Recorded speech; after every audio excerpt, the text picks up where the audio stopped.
Hello there again, everybody, and welcome. Ryan Nordahl here with Epic Whitetail Habitat LLC. We're out here on the proving grounds today. We're setting a few stands, moving a few stands around again.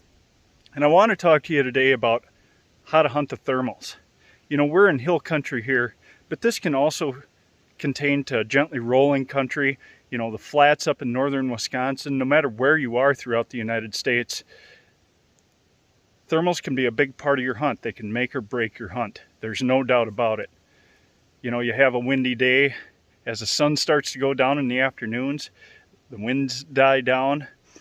That colder, cooler air is going to push your scent down into the lowest areas of the property surrounding you and your stand.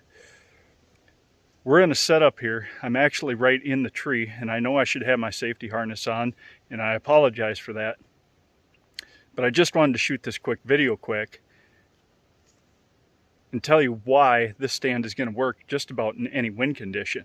Back here behind the camera, we actually have a bunch of hinge cutting that's blocking anything that would be in the lowest portion of this little, I call it a little valley in here, little draw in here.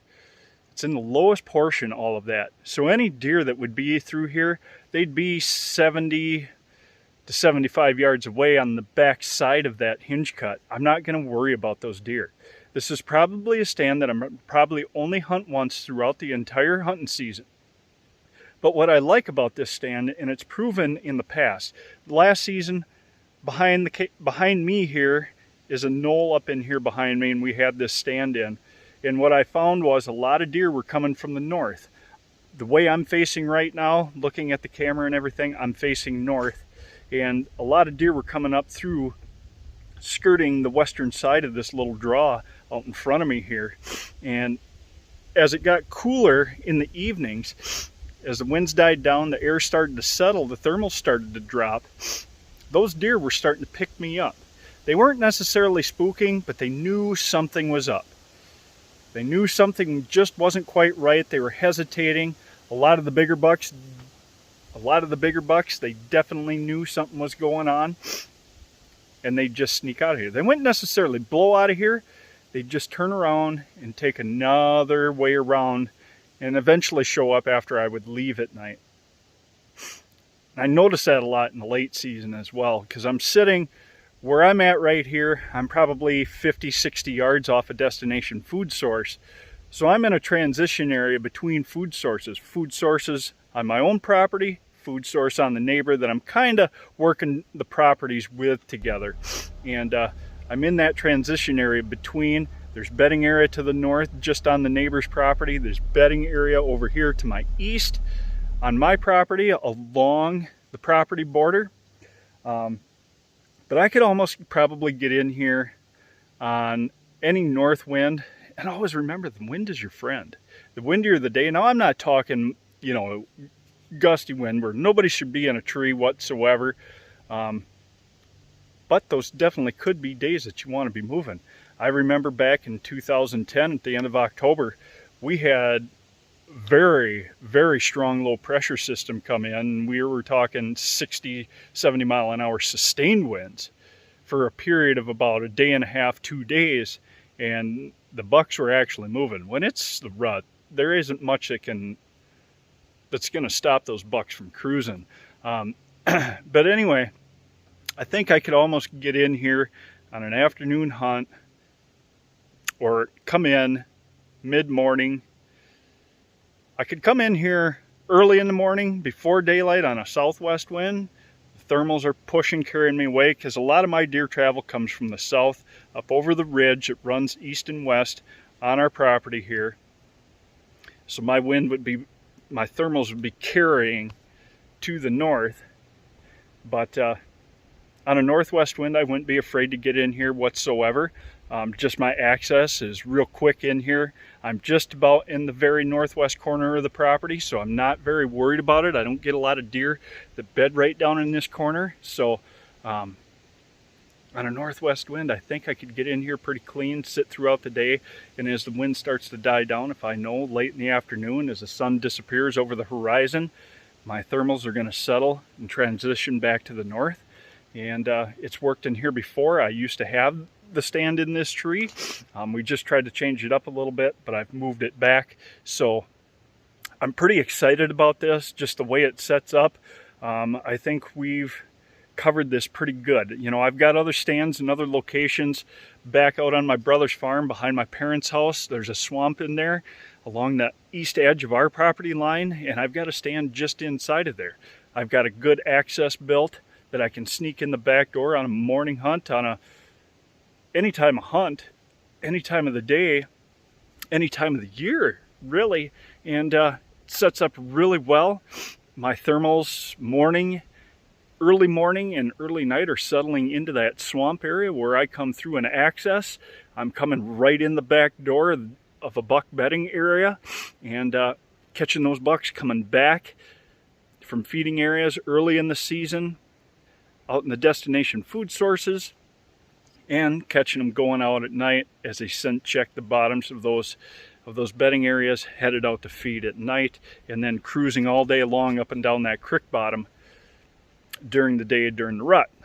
But you got to look for those little places where the thermals are going to settle, where you don't really anticipate deer to be traveling through.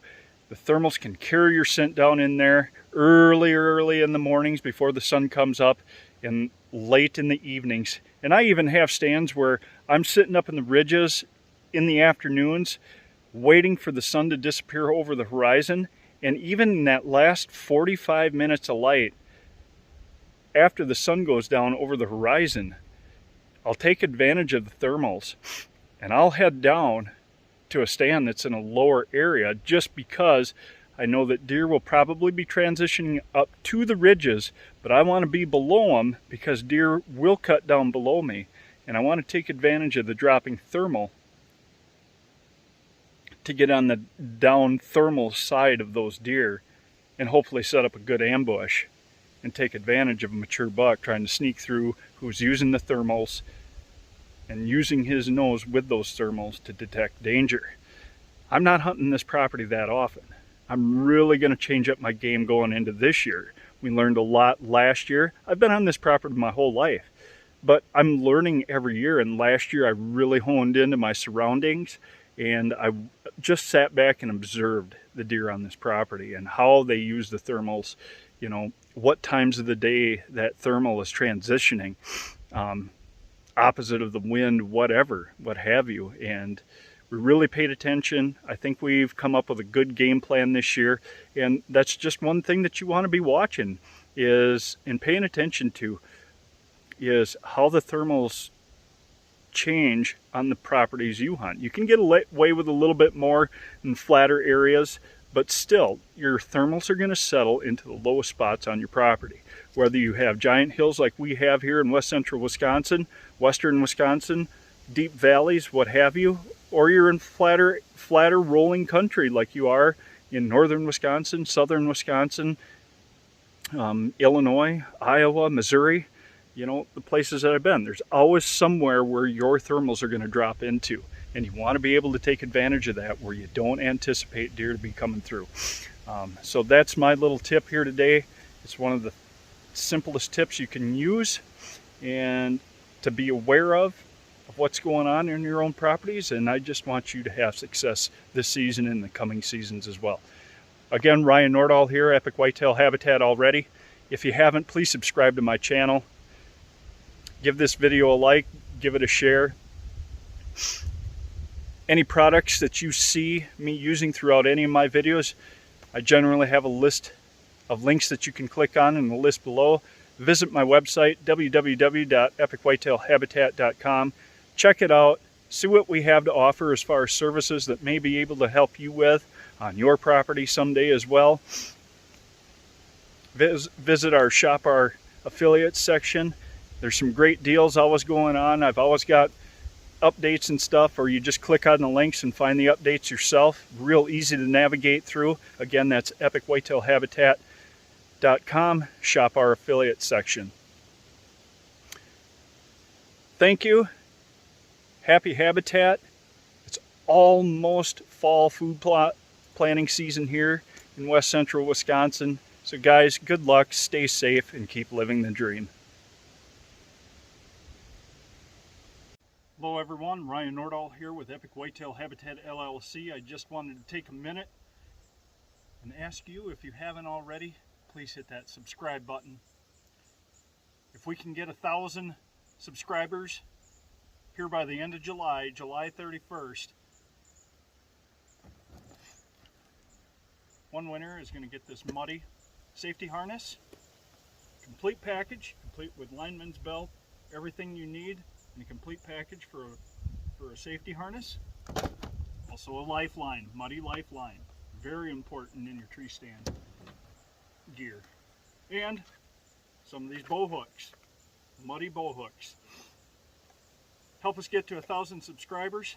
You could win this package, all 3 of those prizes, and the ultimate prize, I'm going to select one lucky winner to come hunt with me this fall on one of my properties here in west central Wisconsin, Jackson County. Thank you, and I hope you subscribe.